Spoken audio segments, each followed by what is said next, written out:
Stand by to initiate release sequencer. On my mark.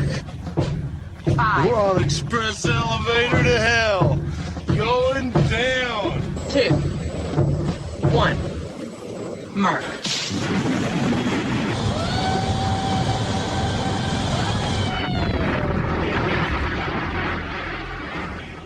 Hello, everyone. My name is Mark, a.k.a. Derringer. Today is Sunday, July 29th, and you are listening to episode 167 of the Instant Action Podcast, your weekly source for Planetside 2 news and information.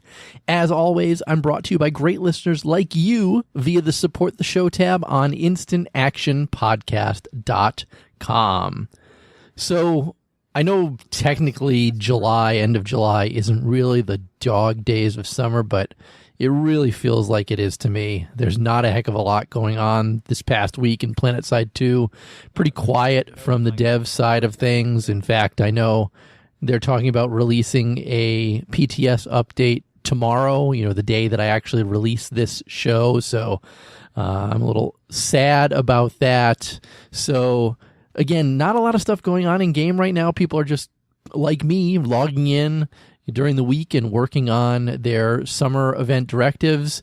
As I said in previous shows, I'm so glad that they're running all the way through the end of August because, it gives people who are on vacation or aren't logging in every day because they're spending time outside or whatnot. I don't know, me, I'm spending, evenings by the pool or with a beer, something like that. And not logging in as much as I want to or something along those lines. So again, I'm really glad that the devs decided that they're going to push that out, or originally said they were going to push it all the way through the end of August, because that's really good for players like me who have not been logging in as much as I definitely should be logging in. But enough about me. Well, before I go on to that, I wanted to talk a minute about the new segment that I debuted last week called Veteran's Voice, and that was put together by a listener named Romus, who said he'd been listening to the show for a few months now and really wanted to scratch that itch and get something out there, produce something. He had worked with Zoran the Bear in the past and some other stuff, and I want to just come out and say thank you to him for producing something like that, sending it my way, and asking to get it on the show, because things like that, I love to include things like that in the show. And if anybody else out there has an itch that they need to scratch and is something as well put together as what Roma's put together, feel free to get in touch with me and we can certainly talk about something like that. Art for the show, somebody wants to re-record my bumpers that go on between the show, anything like that. I'm open to anything that anybody wants to help me out with or offer to do or things like that. I really love doing the show by myself. It just allows me the freedom to, put together a show whenever I feel like it, or more like whenever I'm not being nagged by the wife to get other things done around the house. Like, as an example, like I said today is July 29th. It is 9:15 p.m. and I'm only just now starting to record the show because it's been an absolutely hectic day around the house getting stuff done. I always like to record them in the morning if I possibly can. But again, if you've got something that's burning, you got a burning itch to produce something for me, or an art that you want to get over my way and give to me for the show or something like that, reach out to me on email, instantactionshow@gmail.com, and we can certainly talk like I did with Romus. And again, huge thanks for him for putting that together. And he's got 4 of them in the bucket right now recorded for me. So you're going to get these things at least halfway through August, and I know he's planning on going from there. And if anybody has any ideas on topics that you'd like Romus to cover, feel free to send that as an email to the show as well, and I will make sure it gets into his hands. You can also find him on the TR on the Emerald server too. Find him when he's online playing and yell at him and tell him what a good job he's doing and things like that. But enough about that. What's in store for this week's show? Well, first I want to talk about air anomalies and a revolutionary idea floated by one player. Next, I want to talk about what new players struggle with most in the game. From there, I want to move on to the PS4 and talk about declining player numbers. After that, at the request of a few listeners, I want to talk about how I podcast, because some of you are actually curious on what I do to put this show together every week. And then finally, I have a bunch of listener emails to go through. And of course, as I said before, another Veterans Voice segment to play. So strap in as we hot drop into another episode of the Instant Action Podcast.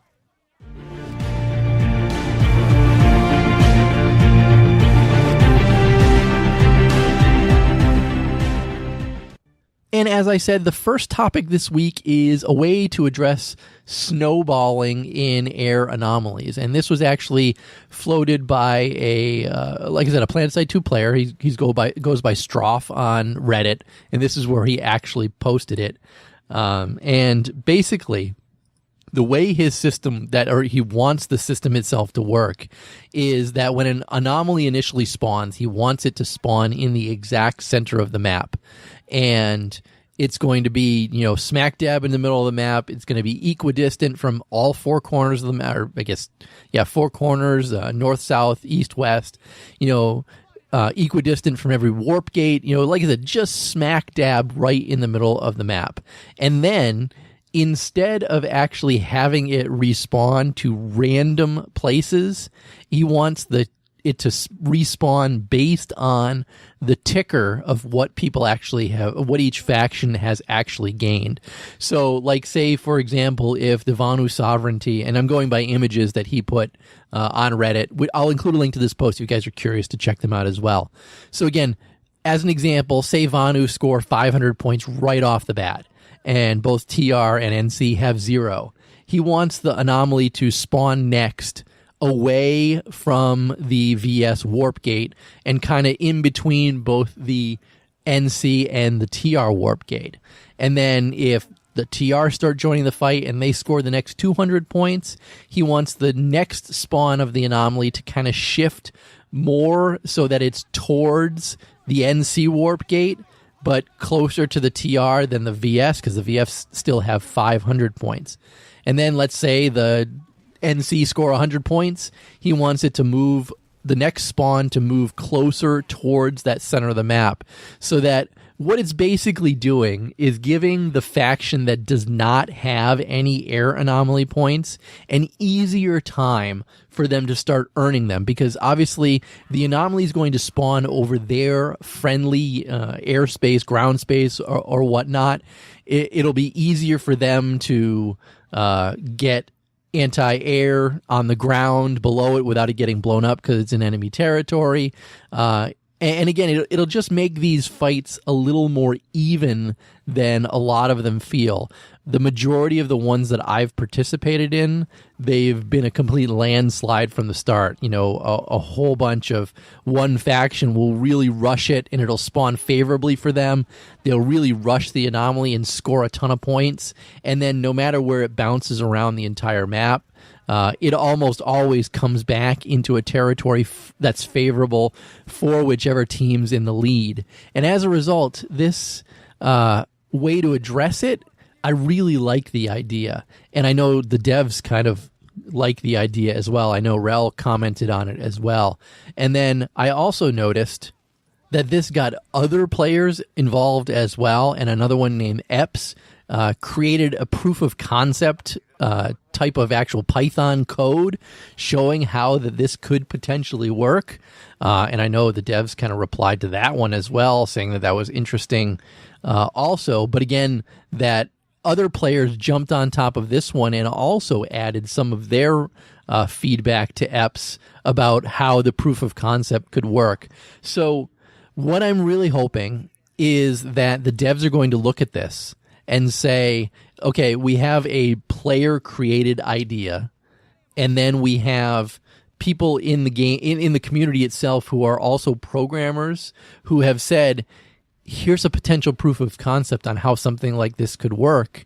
And perhaps with a community-driven effort here, we might see an actual change in game completely driven by the community, which I think would be absolutely fascinating, absolutely cool, and just a huge plus for Planetside 2. There could be days in the future where we're all looking back on this and saying, remember back when Stroff suggested this idea and then Epps jumped on board and provided a proof of concept, and now we have something like this in game.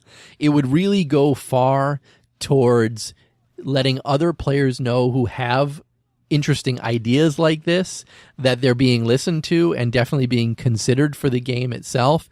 Hopefully we get some more feedback from the devs on this. I should probably ask them. Maybe I'll tweet at them or something saying, is there any validity to this? Is this something you think we could see in game?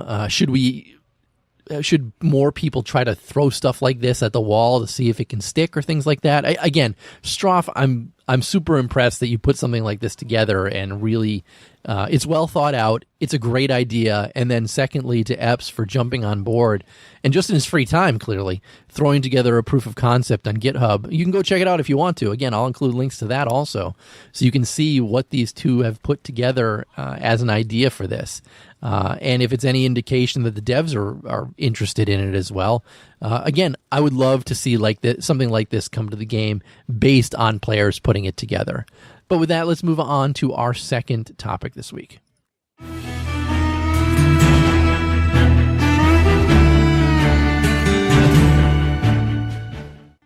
And that second topic is a straw poll that was put out there asking, what do you think new players, and actually I should say who actually threw it out there. It was put out there by Nazgrin, somebody who I've played with before on Emerald. He plays with 1TR, so he's written to the show a number of times. But he basically asked, what do new players struggle with the most? He was curious what leaders, and he specifically asked leaders, whether they're outfit leaders, platoon leaders, squad leaders, people who usually lead other people, and maybe see some of these newer players in there a lot. What do they think are the biggest things that new players struggle with?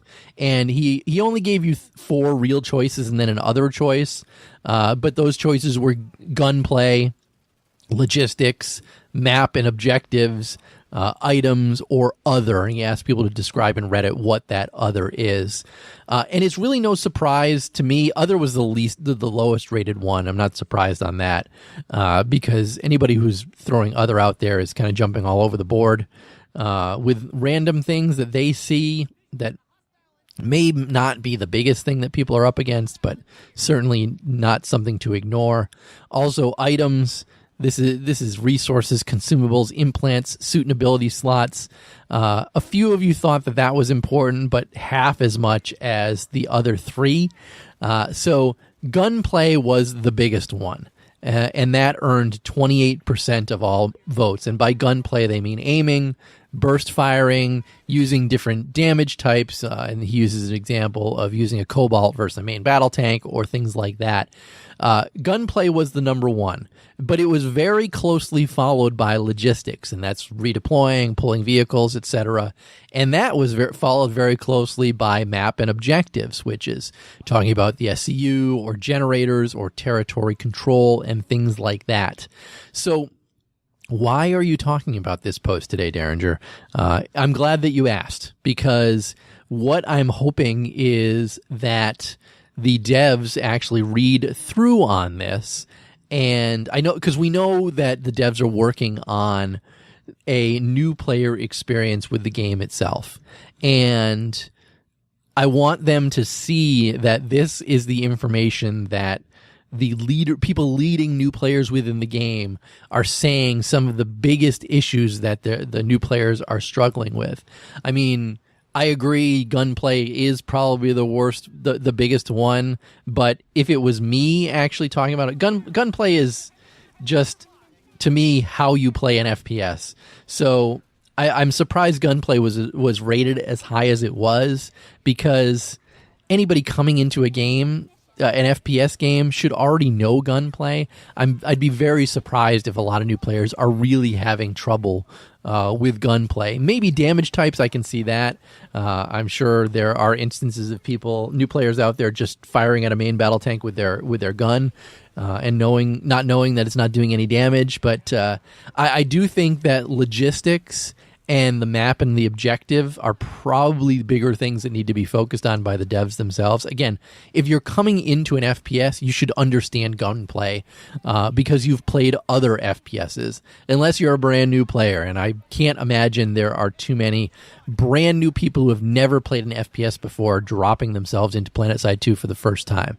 So again, I do think logistics is probably the biggest one, since we have a game with that relies so heavily on redeploying and also so heavily on pulling vehicles from various bases, pulling a Valkyrie, pulling a ESF, pulling a Galaxy to get from one place to another. I think logistics are huge, and there should be a good point on that. Again, the logistics is not really something that's covered in the tutorial that's in the game currently. I mean, there's no talk about what vehicles you should pull to get from one point to another, or anything like that. And I also feel that the map objectives, the SCU, the generators, territory control, things like that, those are covered very briefly in the existing tutorial, and it would not be a bad idea to spend a lot more time explaining what those things are. I mean, there's a lot of instances where the SCU is up and players don't even know that they should be attacking it when the shields come down to blow it up so that the enemies can't redeploy there and things like that. Territory control is a big one that a lot of people don't seem to understand a heck of a lot, especially if they're a returning player or something like that. Generators, I don't know that a lot of people have too much trouble on generators, but there is that. But again, the main point of this from Nazgren is that he wants the devs to see that this is what people are complaining, leaders specifically are complaining about. So the good news is Roxley did reply to this saying that, we know we're working on tutorials, and threads like this are incredibly helpful to get the player perspective. And she thanked everybody for taking the time to respond to this and put their 2 cents in. So again, real good work by Nazgren to get this out there. And again, real good work from everybody to actually reply to it and give some information, because I know a lot of you probably don't trust the devs to put something together, put a good tutorial system together. So it's good for you to get your voice in and allow it to be heard. And with that, I'm going to move the veteran's voice to a more prominent section. So let's listen to that now. All right, soldiers. Last week we covered the doomed concept of spawn room heroes, where we learned that camping out in there makes you more useless than balls on a heifer. But Romas, you ask, what do I do now? Easy, soldier, you attack. Counter-attacking is the only way to reverse a defeat. You cannot win a battle by backing away like a cornered raccoon. Once going forward is stopped by the 5 mag riders on the roof, 8 prowlers on the opposing hill, and 48 shotgun max suits in the point room, you GTFO. That's get the frack out of there. Once you're away from the oppression, you force your way back into your besieged base using whatever form of doom and boom your arsenal provides. While all these drool buckets are busy attempting to reduce the indestructible buildings to rubble, you're going to fly in your Liberator and Dalton their Sunderers into pudding. Take that harasser and run over their reinforcements while showing them why it should be called the Cantister. As in Spandex McGee can't get to the point if he's more full of lead than the brain box of your average Vanguard driver. You don't even need a vehicle. I myself have stopped many a siege with only my jetpack, C4, and a lot of suicidal bravado. Remember, the only difference between a scrub lord and a Superman is learning from your mistakes. Stay frosty, soldiers. So thank you, Romas. Another excellent veteran's voice. Again, like I said at the beginning of the show, if you've got any more ideas, send them to me and I'll make sure I forward them on to him. But with that, let's move on to our third topic this week.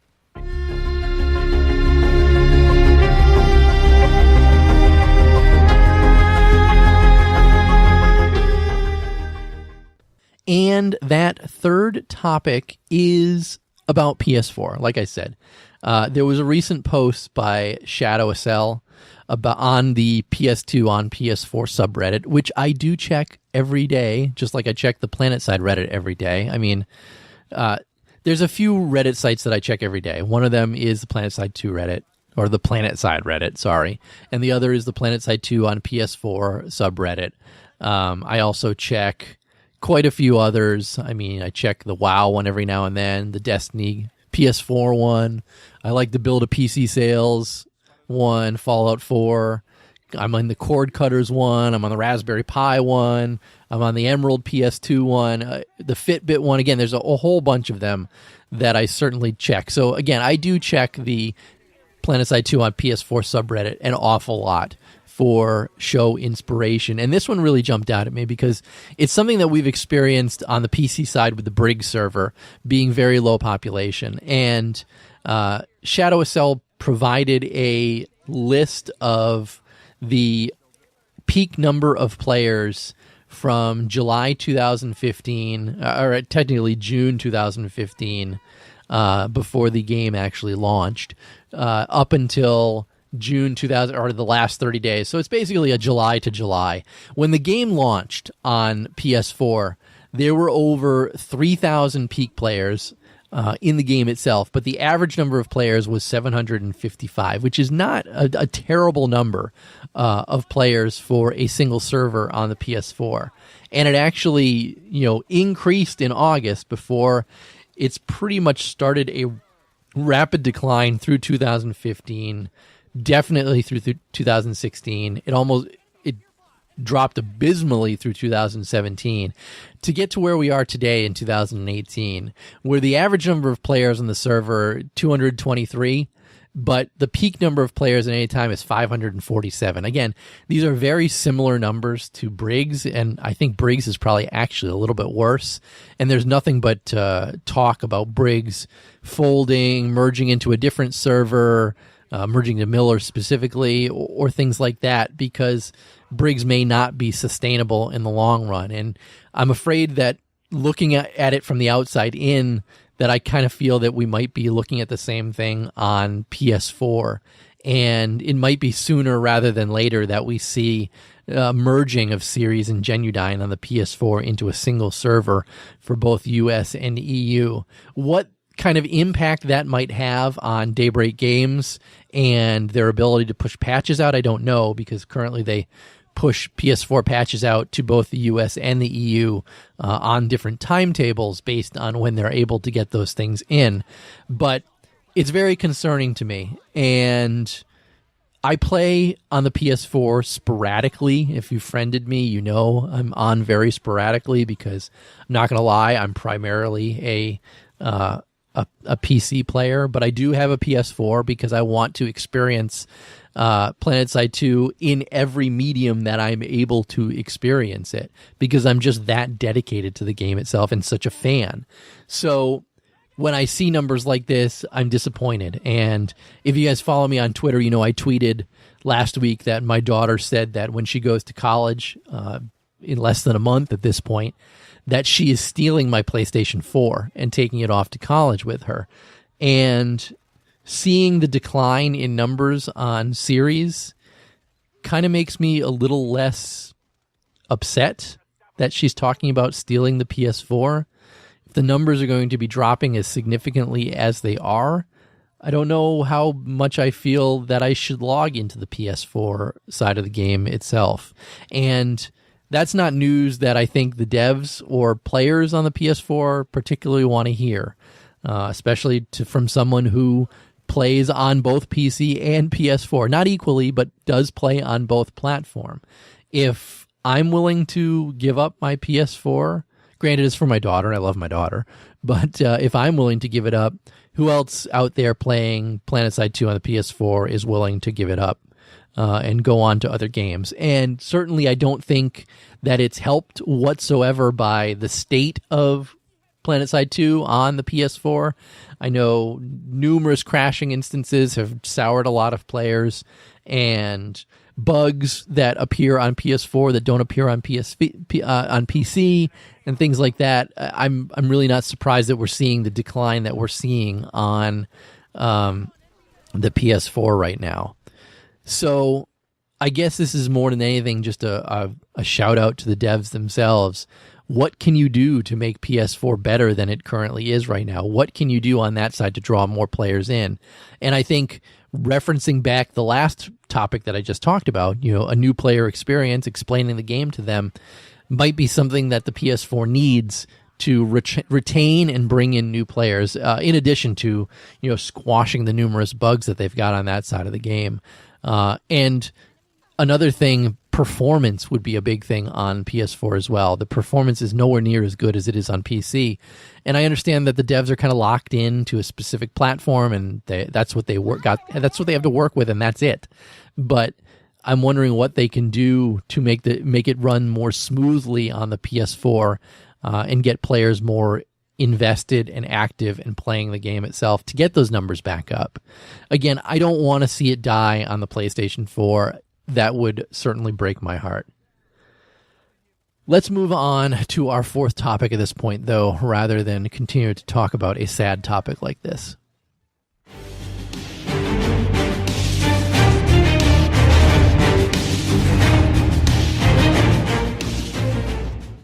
And my fourth topic this week is one that I've kind of wanted to talk about, and I've just been kind of putting it off because there's been so much other important stuff about the game to talk about rather than, me and podcasting themselves, because a lot of people have asked me, how did you get into podcasting, and what do you do when you podcast for the show itself? Because I think there are people out there who would like to podcast as well, but are maybe put off by the amount of work you might need to put into it or whatnot. So again, I got into podcasting 2012 before Planetside 2 launched because I was reached out to by Torx, who I was friends with in other games, and he had a friend, Knox, who played Planetside 2 or was interested in playing Planetside 2, and the three of us got together, and I think we made a successful podcast in Reachcast itself. When we disbanded the show, I missed podcasting a ton and really needed to come back to it. And that's why I created the Instant Action Podcast. So if you're thinking of podcasting, it's not that difficult to get started with it. I mean, you really should have a website. You really should have some sort of server out there where you can store shows and things like that. You need a microphone, obviously. Other than that, there's not a lot of things that you really need that you can't get for free or things out there. Again, your biggest costs are going to be server costs and hosting costs and things like that. But once you have a website up and running, and honestly, any site that you can buy a website from, I use HostMonster myself because a friend of mine recommended them to me, and they're probably a little pricey at this point, and I should probably think about changing to get somewhere not as expensive. I'm happy with the service that they're providing me currently. But again, once you've got a website all set up and going, as long as you install some sort of WordPress on it, you can easily get a website up and running. It's not really that difficult at all. And again, I do my uploads right through HostMonster themselves and store all my files on their servers. And they're pretty cool with it and everything like that. To get there, though, you need Audacity. That's what I use to record podcasts. And I know other people, Pipeline Audio in particular, has recommended Reaper as an option for doing great audio. I'm just comfortable with using Audacity. And it's really just as simple as plugging in your microphone. I use a USB one, and then starting Audacity and recording yourself talking. I mean, that's really all that it is. Once I'm done recording it, I usually save it, and then I go through a couple different things. In Audacity itself, I use the effects tab on the top, and the first thing I do is I go through and I normalize the entire set of audio. So everything's selected, and I run normalize. After that, I go and I select a portion of the audio where there's no sound, and I do a lot of pauses within the show itself that I cut out so that I can get sections of no sound. And then because of that, I select that section of no sound. I go back to effects, and I run the noise removal portion. And the first section of noise removal, you have to get an actual audio piece for noise removal, and that's why I do some no sound sections. And then after that, I select the entire thing and I do noise removal again, and then I just run the noise removal. And what that does is it cuts out any periods of silence and makes sure that there's no sound going through on those, and basically just removes any extra noise within itself. Once I'm done with that, I save the file, and I've got a raw file of my audio. After that, I use a program called Levelator, and what you do is you open up Levelator, and then you drop the actual file that you just saved into Levelator itself. And what Levelator does is it levels all your audio so there's, it levels down the highs and levels up the lows, so everything kind of sounds uniform. After that, it spits out a new file. I take that file out, and then from there, I do a little bit of editing where I take each individual section of the show and I paste in my intro, I paste in my beginning part, I paste in my first bumper, and then I just go through the entire show, cutting and pasting in each individual portion of the show itself until I get one final file, and then I save that out as an MP3. I should have mentioned I save the other files as WAV files because that's the only thing that Levelator currently works with. So once I have that final MP3, obviously I open it up, I take a quick listen through it to make sure that it's recorded properly and sounds properly, and then off I go to HostMonster, upload it to HostMonster. I also uploaded it to Patreon as well. And then from there, I go back over to my WordPress site, and WordPress has a way to upload shows, and I actually upload them on Sunday night, and then I schedule them for 6 a.m. on Monday mornings so that they're released out to all the podcast catchers at 6 a.m. I do 6 a.m. Eastern time because I'm in the U.S., I kind of do it for U.S. folks so that when you wake up, your podcatcher should have already captured the show and already saved it or whatever. Like I said, I use Pocket Casts to listen to my shows, and Pocket Cast has already downloaded my show each Monday morning because I've released it at 6 a.m. After that, I use another web service called Buffer, and Buffer allows me to schedule tweets because I tweet the show, a couple times on Mondays. I tweet it at 8 a.m. I also tweet a second tweet on Monday at 1 p.m. Eastern.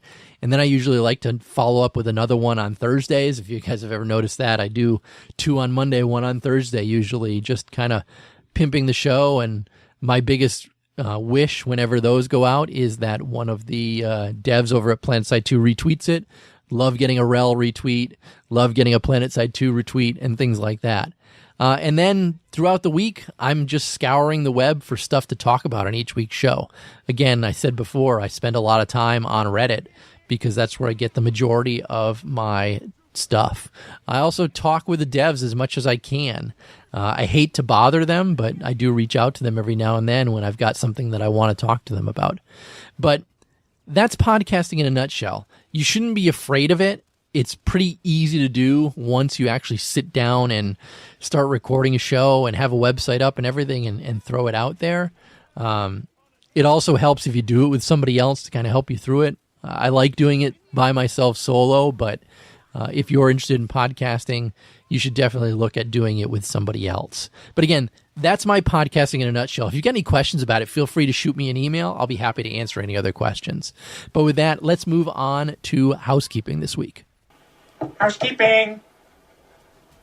Housekeeping. Come back later, please. Housekeeping. Not now. Housekeeping. Go away. I coming anyway? And I do have a couple emails. First one is from Pipeline Audio, who I mentioned earlier, and he wrote, "It seriously takes way too long to get your outfit decals into the game. I don't know how long we've been waiting on our NC and TR decals, but I think it took 18 months for our Vanu Pink Fairies decal. At a time when they are worried about player retention, you'd think outfit stuff would be pretty high on the priority list." Pipeline Audio is responding to, I responded to Fuzzbucket on Reddit about how I think maybe it's time for me to get my the Instant Action podcast logos into the game itself. I've held off on doing that because I'm lazy, but maybe it's time to do it. But of course, if it's going to take 18 months to get it into the game itself, that's going to hurt. But I do know you've also got to realize that they've been kind of bumping around with the art directors and things like that. I know I said a bunch of shows ago that the main art director Bill Yates had left, so I'm not surprised that we're having a bunch of issues with, or there are delays with getting decals into the game itself. But yeah, maybe I need to get on that. Next, I got an email from Matt9, and he wrote, "Thanks for another great show. I enjoyed the new segment. I apologize if this is long, but I wanted to address the discussion about facility alerts. You remember several years ago that there were facility-specific alerts in the game. These were some of the most interesting alerts to play, with everyone flooding to biodomes or tech plants, etc. The strategic level employment of forces was critical to ensuring your faction was holding the right bases at the end of the alert. But there were two major differences between the game at the time and the game now. First, all the continents were unlocked all the time. This meant that forces would be shifted between continents and moved to grab facilities across the map in blitzkrieg-style tactics. More than once, I remember winning a tech plant, then having half a platoon dedicated to pressing and defending, while another platoon and a half jumped to another continent, loaded into gals, and blitzed another tech plant where a forward team has already secured connecting bases.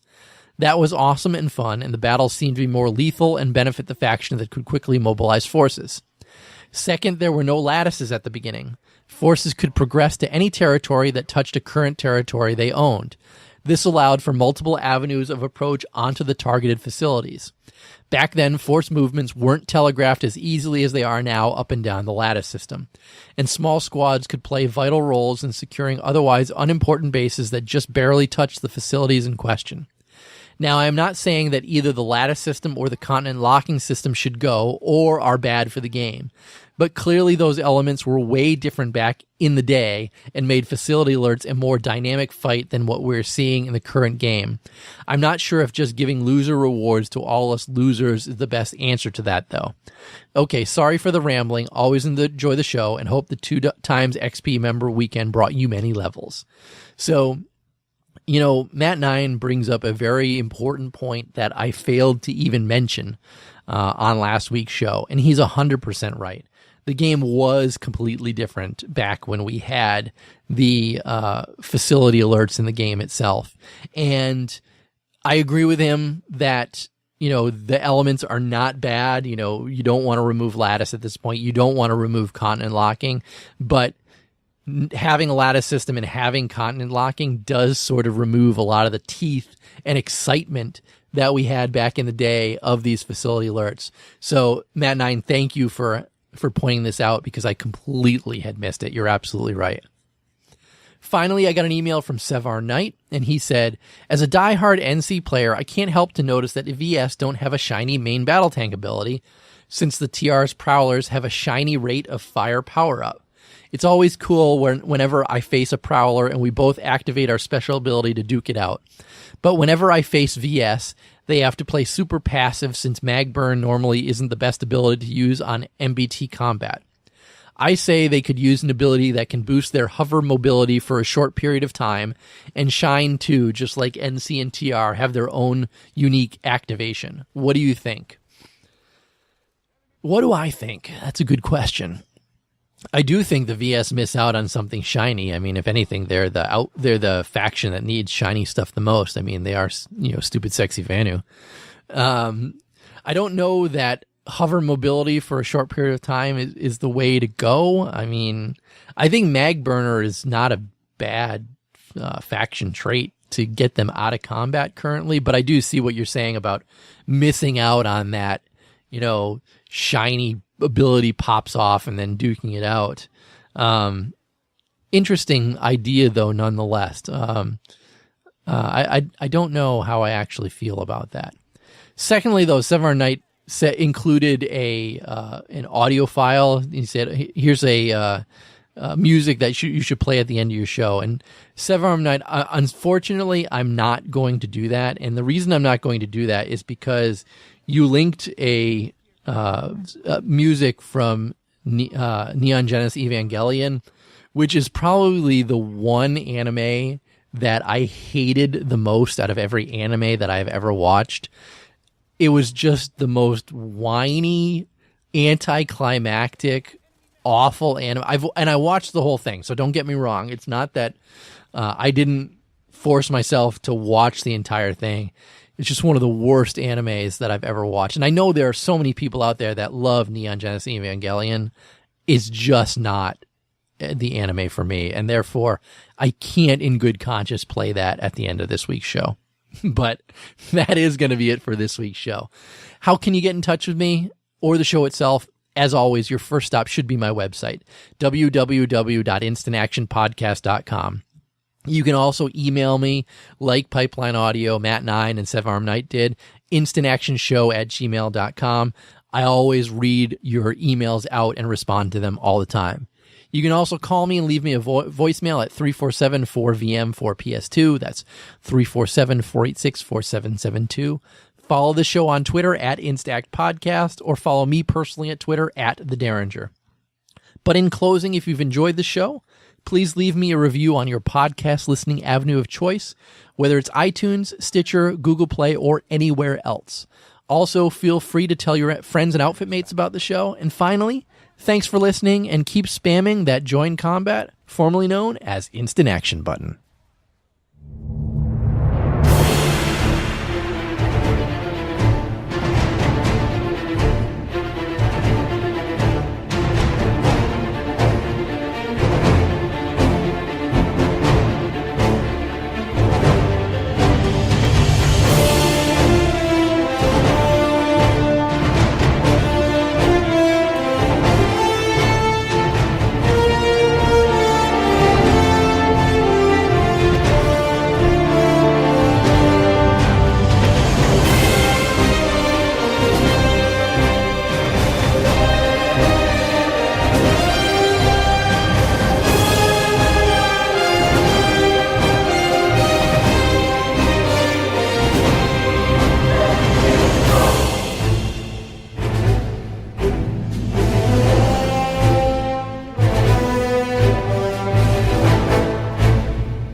Get your arms combined.